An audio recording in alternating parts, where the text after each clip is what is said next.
तो बच्चों देखो, अभी तक हमारा क्या चल रहा था, मैंने आपको थोड़ा बेसिक समझा दिया था एक क्लास में, टिग्नोमेट्री का बेसिक, टिग्नोमेट्री में क्या क्या चीज़ें हैं, ठीक है।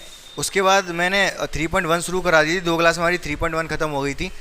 थोड़े क्वेश्चन और भी करने की आवश्यकता है, क्योंकि जितने क्वेश्चन एनसीईआरटी में होते हैं उतने क्वेश्चन हम कर लें और हमारा कंसेप्ट बिल्कुल क्लियर हो जाए, ऐसा नहीं हो पाता है। थोड़े एक्स्ट्रा क्वेश्चंस भी करने होते हैं, जिससे कि प्रैक्टिस हो जाए आपकी थोड़ी सी और कॉन्सेप्ट आपके बिल्कुल दिमाग में पहुंच जाए, ठीक है। तो 3.1 में हमने सीखा इतना ही था कि रेडियन को डिग्री में और डिग्री को रेडियन में कैसे बदला जाता है। बाकी एक ग्रेड और होता है, वो भी मैं आपको सिखा दूंगा कि ग्रेड कैसे चेंज करते हैं, तो वो और समझ जाओगे। प्लस कुछ क्वेश्चन प्रैक्टिस कराऊंगा जिससे कि आपकी प्रैक्टिस ठीक ठाक हो जाए। जैसे सबसे पहले मैं एक शुरुआत करता हूँ। अच्छा, 5, 6 और 7 क्वेश्चन और रह गए थे एनसीईआरटी के, पहले मैं वही करवा दे रहा हूँ। जैसे 6 क्वेश्चन जो दे रखा था वो ये कह रहा है कि 2 एंगल हैं 60 डिग्री और 75 डिग्री, यही तो है सवाल। पढ़, 2 एंगल हैं 60 डिग्री 75 डिग्री, ये सेंटर पे इक्वल एंगल बना रहे हैं, यही सवाल है। कोई दूसरा है, दिखाना एक बारी। तो क्वेश्चन बच्चों बहुत ध्यान से सुनना मेरा। 2 एंगल हैं 60 और 75, ये 2 अलग अलग वृत्तों में, अलग अलग सर्कल्स में है, ठीक है।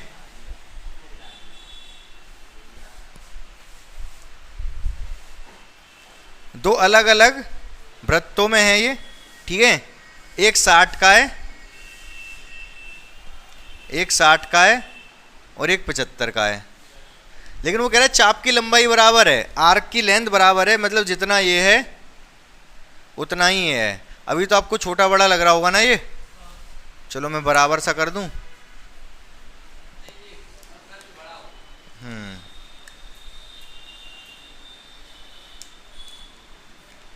ये 75 डिग्री है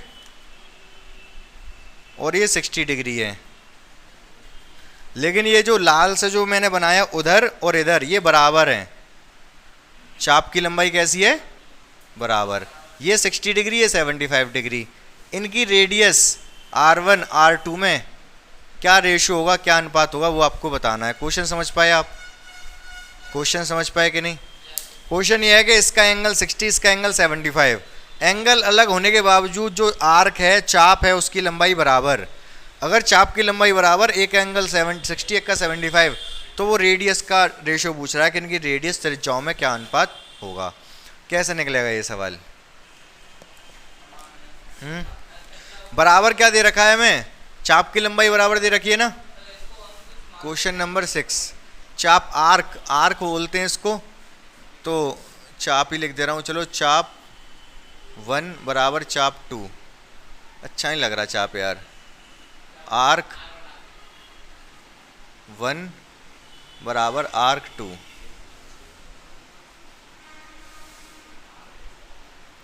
तो ये आर्क 1 और आर्क 2 दोनों बराबर हैं, ठीक है। आर्क का फॉर्मूला क्या होता है? Arc angle equals to arc upon radius. तो आर्क इक्वल्स टू क्या हो जाएगा? आर्क इक्वल्स टू, आर्क किसके बराबर होगा? इसी form, angle into radius. Radius इधर जाएगा एंगल के पास, एंगल इंटू रेडियस होगा।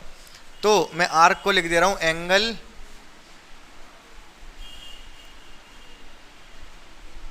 One into radius 1। इसी में ऐसी एंगल θ1 θ2 भी लिख सकता था, θ1 θ2 लिख दे रहा हूं। एंगल को किससे नोट करते हैं? थीटा से। θ1 R1, इसका θ2 R2। मतलब कहने का तात्पर्य यह है एंगल 1 रेडियस 1, एंगल 2 रेडियस 2। बोलो यहाँ तक बात समझ में आई कि नहीं? ठीक है। अब ये वाला जो फॉर्मूला लगता है, तो मैंने बताया हमेशा एंगल को किस में, रेडियन में रखो। यहाँ तो किसी में भी रख लोगे फ़र्क नहीं आएगा, लेकिन कोशिश करो कि रेडियन में ही रखो। 60 डिग्री है, रेडियन में बदलना है इसको, कैसे बदलेंगे? पाई अपॉन 180, 3 बार जाएगा, π/3। इसको चेंज करो रेडियन में, 75 है, पाई डिवाइड बाई 180 रखोगे, कितने से कटेगा? 15 से कितने बार? 15 से 5 बार, ये 12 बार, तो 5π/12, ठीक है। तो θ1 कितना आया? π/3। R1 हमको पता नहीं है। θ2 कितना आया? 5π/12। θ2 हमको पता नहीं है। पाई से पाई कट गया, 3 से ये 4 बार कट गया, क्या क्या रह गया? क्या रह गया, R1 रह गया, इधर इधर 5 रह गया, 4 रह गया और R2 रह गया। R2 को नीचे ले आओ, R1/R2, यही आंसर है। तो सवाल ध्यान से समझ लो, नोट कर लो। छठवां सवाल है एनसीईआरटी का ये। क्वेश्चन मैंने समझा दिया, ध्यान से समझ लो एक बार इसको, ठीक है।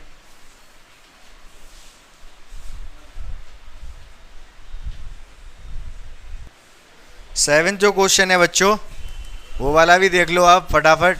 3 पार्ट हैं उसके, 1-2 बता दे रहा हूं मैं। एक दोलक है, क्या है, दोलक, पेंडुलम, ठीक है। इसकी जो इससे कितना एंगल बनाएगा ये बताना है। जो एंगल बनाएगा ना जब चलेगा तो यूं करके, ये एंगल कितना होगा ये हमको पता करना है। क्या क्या दे रखा है। अच्छा, ये जो पेंडुलम है इसकी लंबाई कितनी है, 75 सेंटीमीटर। कितनी है। अब इसके बाद 3 क्वेश्चन है। पहला क्वेश्चन ये है 7वें का पहला, कि अगर ये 10 सेंटीमीटर हो, आर्क कितना हो, 10 सेंटीमीटर, ये यूं करके 10 सेंटीमीटर जा रहा हो, तब पूछ रहा है कि एंगल कितना बनेगा। ठीक है, सीधा सीधा फॉर्मूला लगेगा। फॉर्मूला क्या, आर्क पहले में क्या है, आर्क कितना दे रखा है, 10। आर्क कितना दे रखा है, 10 centimetre.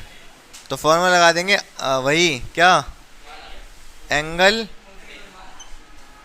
Equal to arc upon radius. Angle कितना है पता करना है। आर्क कितनी है 10, रेडियस कितनी है 75। तो कितना आया, ये 5 से कटेगा ये 2 बार, ये 15 बार। एंगल ये आ गया रेडियंस में। किस में आएगा, ये फॉर्मूला हमेशा एंगल किस में देता है या लेता है, ये फॉर्मूला हमेशा एंगल को या तो लेगा या देगा, तो रेडियंस में ही लेगा देगा। तो जो आंसर आया रेडियंस में आया है। इसने किस में पूछा है, डिग्री में पूछा है, पक्की बात है। रेडियन में तो पूछा है, रेडियन में पूछा है इसने, यही आंसर है। यहीं पे खेल खत्म हो गया। चाहो तो इसको पाई में कन्वर्ट कर सकते हो आप, आंसर सीट में चेक कर लो। यही छोड़ा, यही छोड़ दूंगा, नहीं तो पाई में कन्वर्ट कर दूंगा। हाँ क्या, पाई में अगर कन्वर्ट करना होगा तो इसको पाई में कन्वर्ट कैसे करेंगे, यहीं पे छोड़ा होगा। अगर मुझे चाहिए ऊपर पाई, क्या चाहिए, तो मुझे 22/7 नीचे मल्टीप्लाई करना पड़ेगा। पाई और 22/7 एक ही बात है, ठीक है। बाकी आंसर तो यही ज़्यादा सही है पाई में, क्योंकि अगर 22 कट रहा होता, यहाँ पर 22 वगैरह कुछ होता, तो पाई में लिखना जायज़ था। समझ रहे हो क्या कह रहा हूँ मैं। अगर यहाँ 22 होता तो 22 से 22 कट जाता, पाई में लिखना ठीक होता, क्योंकि यहाँ पर 22 वगैरह कुछ नहीं है, 11-22 कुछ नहीं है, तो 2/15 ही आंसर सही है। बाकी करना होता तो ऐसे कर सकते थे, पाई/22/7 की मल्टीप्लाई कर देते, और फिर क्या हो जाता, ये 7 ऊपर जाता, 14, 7 2 के पास जाता, 15 इसके पास जाता, तो कितना आ जाता इसके पास, 300, 350 आता शायद, ये नहीं 330, और ये पाई, ये आंसर हो जाता उस केस में। तो हाँ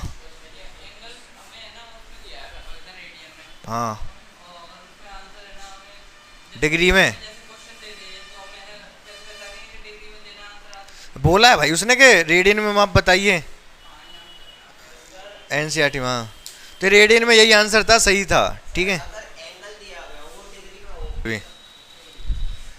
तो बच्चों देखो, अब ये एनसीईआरटी की 3.1 तो हो गई, लेकिन मैं कुछ क्वेश्चन और प्रैक्टिस करा रहा हूँ। मैंने जब ये वाली एक्सरसाइज शुरू कराई थी तो मैंने बताया था, एक तो आप पढ़ रहे हो यहाँ पर सेल्सियस, और एक नहीं सेल्सियस क्या है, डिग्री और रेडियन। डिग्री और रेडियन 2 चीज़ पढ़ रहे हो। एक होता है ग्रेडियन, क्या होता है, ग्रेडियन या फिर सिर्फ ग्रेड।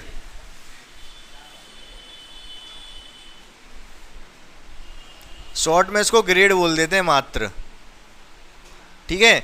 ये और एक यूनिट है एंगल को मेजर करने की। आपको एक बात पता है कि इसको कितना कहा जाता है,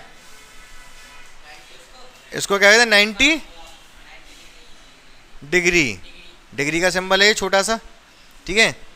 ऐसे ही 90 डिग्री को हम 100 ग्रेड बोल सकते हैं। क्या बोल सकते हैं, ग्रेड, ठीक है। 90 डिग्री इक्वल टू कितना होता है, 100 ग्रेड। अगर ये एंगल कितने का होता है, बता रहा हूँ, अरे भैया मैं सीधा सीधा कह रहा हूँ 90 डिग्री मतलब 100 ग्रेड। ग्रेड एक एंगल को मेजर करने की तीसरी यूनिट है। हाँ, तो अभी ये बात समझ में आई आपको? तो अगर ये पूरा 360 है तो 300, अगर ये 100 है इतना ग्रेड में, ये 100 है तो ये भी 100 होगा, ये भी 100, 400 ग्रेड हो जाएगा। पूरा कितने का होता है? 400 ग्रेड का। कन्वर्ट करना हो तो कैसे करोगे? ये तो आसान था, मैंने बता दिया। अगर मैं पूछूं 30 डिग्री बराबर कितने ग्रेड, 30 डिग्री बराबर कितना ग्रेड, जल्दी सॉल्व करके बताओ फटाफट, कैसे करोगे? देखो दो तरीके हैं करने के, ध्यान से समझेंगे दोनों तरीके। एक तो ये है कि भाई डिग्री से मैं ग्रेड चेंज करवा रहा हूँ ना, आपको एक पता है 90 डिग्री मतलब 100 ग्रेड, ठीक है। और तो 30 डिग्री बराबर कितने ग्रेड हो जाएंगे? 100 डिवाइड में 90 इंटू 30, समझ रहे हो भाई? यही तो होगा। एक का एक डिग्री का निकालोगे तो कैसे निकलेगा? 100/90। 30 डिग्री का निकालोगे तो कैसे निकलेगा? 3 बार कटेगा, 3 से जाएगा तो 33.3 ग्रेड। क्या आप इस बात को समझ पाए? एक तो ये तरीका हो गया। बाकी दूसरा तरीका, फॉर्मूला लिख लो। देखो डिग्री में 90 डिग्री ग्रेड में 100 के बराबर है। डिग्री में 90 ग्रेड में किसके बराबर है? 100 के बराबर है। तो D/90 G/100, इतनी चीज़ याद रख लो बस, काफ़ी है, बार बार ये ना बनाना पड़े इसलिए, ठीक है। डिग्री में 90 ग्रेड में 100 के बराबर है तो D/90 G/100। हाँ, फॉर्मूला बन सकता। अरे यही 30 का पूछा था ना मैंने, 30 लगा देते डी की जगह पर, यहाँ डिग्री की जगह पर 30 लगा देते। 3 30 90 G 100 इधर, ये 3 बार कटता, 100 इधर आ जाता, 100/3 ग्रेड में पता चल जाता 30 डिग्री को ग्रेड में कितना बोलेंगे। तो ये फॉर्मूला लिख लो डिग्री और ग्रेड में कन्वर्ट करने का फटाफट। बच्चों देखो ये सवाल से प्रैक्टिस आपकी ठीक ठाक हो जाएगी, आपके कॉन्सेप्ट क्लियर हो जाने चाहिए बिल्कुल। एक ट्रायंगल है, उसके 3 एंगल हैं ABC, ठीक है। 3 एंगल हैं जिसमें से कि एक एंगल कितना दे रखा है? एंगल A दे रखा है आपको 2x/3, लेकिन किस में? ग्रेड में। एंगल B दे रखा है सपोज आपको कितना? 3x/2, लेकिन किस में? डिग्री में, ठीक है। और एंगल C दे रखा है आपको πx/75, किस में? रेडियन में। आपको तीनों एंगल बताने हैं कितने हैं इन डिग्री में ही पूछा होगा। हाँ, डिग्री में बताने कितने होंगे ये तीनों एंगल, डिग्री में कितने कितने कितने होंगे ये आपको पता करना है।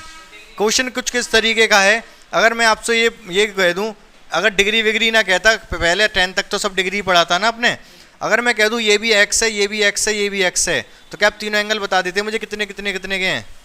तीनों अगर बराबर हैं, x x x के हैं, तो क्या आप तीनों एंगल बता देते मुझे कितने कितने के हैं? हाँ, कितने हो जाते? 60 60 60 के। अगर मैं बता देता ये एंगल x है, ये x है और ये 2x है, तो क्या बता देते आप मुझे कितने कितने के हैं?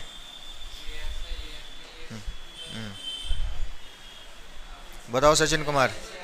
क्या सही बताया ना? 90 45 45, ये 90 हो जाएगा, ये 45 ये 45। कैसे निकलेगा भाई? तीनों को जोड़ के कितना आना चाहिए? 180। ये तीनों को जोड़ के 180, 4x बराबर 180, x बराबर 90, x बराबर 90 का को 4 से काटोगे 45, x बराबर कितना आ गया? 45। तो ये दोनों तो 45 45 हो गए, ये 2x है, 2x मतलब 90 हो गया। 90 45 45, ये तीनों कोण हो गए। बात समझ आ गई आपको? चलो ठीक है। तो अब ये कॉन्सेप्ट है, कॉन्सेप्ट यही लगेगा, लेकिन सवाल कुछ ये है कि 3 एंगल दे रखे हैं लेकिन तीनों डिग्री में नहीं है, तीनों ये ग्रेड में है, रेडियन में, ये डिग्री में, ये रेडियन में। तो आप कैसे सॉल्व करोगे इसको? हाँ हाँ, उसी से क्या मतलब है? तीनों को जोड़ के आप इस टाइम 180 नहीं रख सकते क्योंकि तीनों डिग्री में नहीं है। तीनों एंगल का सम जो होता है, योगफल होता है, वो 180 होता है, लेकिन 180 क्या डिग्री, तीनों एंगल का सम कितना होता है 180, लेकिन क्या होता है डिग्री, तो डिग्री अगर होते तीनों तो जोड़ के 180 रख देते। तो कैसे करोगे सॉल्व? ग्रेडियन को भी डिग्री में बदलोगे, रेडियन को भी डिग्री में बदलोगे, तीनों डिग्री में जब हो जाएंगे तो तीनों को जोड़ के 180 के बराबर 180 के बराबर रख दोगे, आंसर आ जाएगा, एक्स की वैल्यू आके सारे चेंज हो जाए। फटाफट इन दोनों को चेंज कर दो, किसमें? डिग्री में। करो चेंज और करो सवाल। अब देखो ध्यान से समझना बच्चों, इसको मुझे अगर चेंज करना है किसमें? डिग्री में, तो मैं इसमें गुणा कर दूंगा, पता है किसकी? 100/90 की। आप सोच रहे हो कि ये कैसे आ गया? ये डायरेक्ट भी कर सकते हैं, मैंने तो आपको फॉर्मूला बताया है, बाकी अब जब प्रैक्टिस अगर ज़्यादा होगी तो आपको डायरेक्ट भी समझ आ जाएगा। देखो होता क्या है, ये यहाँ से तो आपको याद रहेगा। क्यों याद रहेगा ये वाली चीज़? क्योंकि मैंने बताया था ये 90 = 100 होता है, बताया था ना, 90 डिग्री ग्रेडियन में 100, तो D/90 G/100 ये फॉर्मूला है। फॉर्मूला याद रहेगा, फॉर्मूला नहीं भूलोगे। बाकी मुझे चाहिए था क्या? ये किस में दे रखा था? ग्रेडियन में दे रखा था।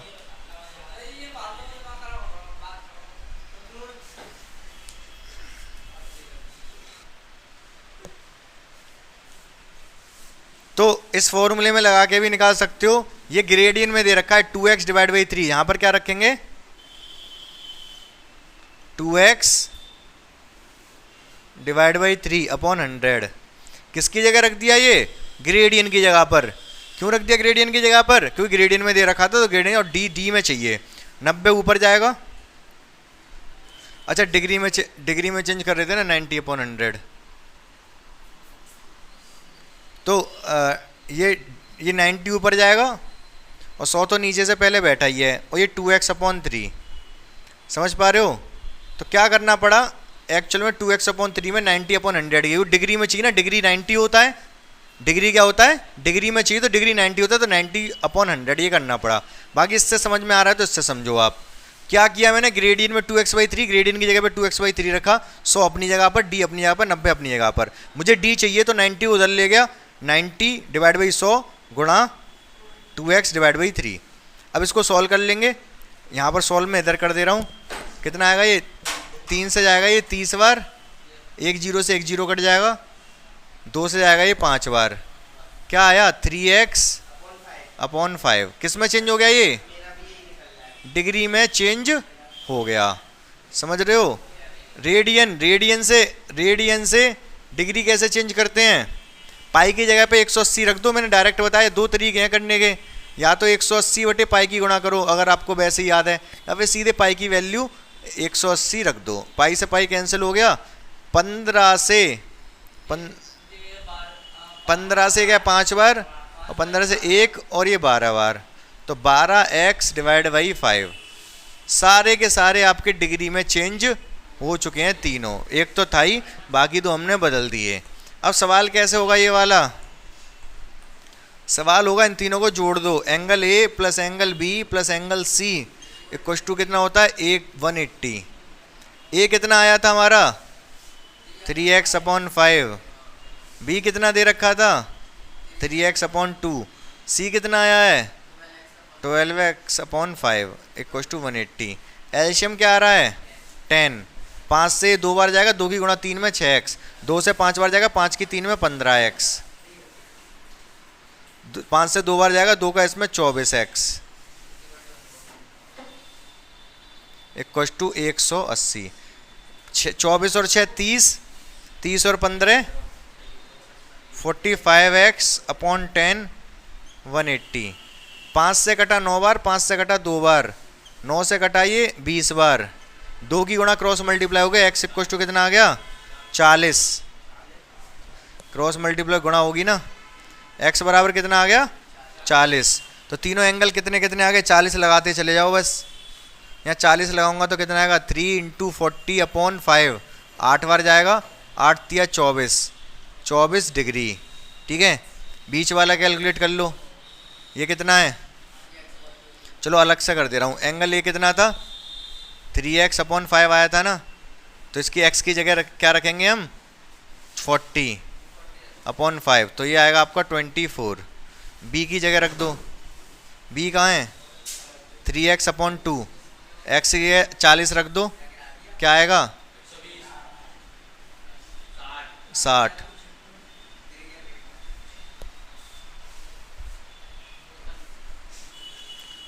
सी कितना था? 12x अपॉन 5, तो 12x की वैल्यू 40, 8, 12 अट्टे 96। तो एंगल सी कितना आया है? 96। एंगल सी आया है आपका 96, एंगल बी आया है आपका 60, एंगल ए आया है आपका 24। मैंने ए की वैल्यू यहाँ से उठाई थी, ये वाली मत उठा लेना, डिग्री वाली उठाना। 3x upon 5, 3x upon 5, x की जगह 40 रखा। ये तो डिग्री में ही था 3x अपॉन 2, एक्स की जगह पर 40 रखा। यहाँ पर जो डिग्री में कितना था 12x/5, 12x/5, एक्स की जगह पर 40 रखा, जो 40 आया था। तो आंसर आ गए ए बी सी, तीनों डिग्री में आपके पता चल गए। समझ पाए सवाल को? ग्रेडियन में भी था, डिग्री में भी था, रेडियन में भी था। सबको पहले डिग्री चेंज किया, तीनों को जोड़ा, 180 रखा, एक्स का मान निकाला, एक्स की वैल्यू हमने यहाँ लगा दी, तो हमें तीनों के तीनों एंगल डिग्री में पता चल गए। कॉन्सेप्ट बहुत क्लियर हुए होंगे अगर आपने ध्यान से समझा होगा इस सवाल को तो। ठीक है।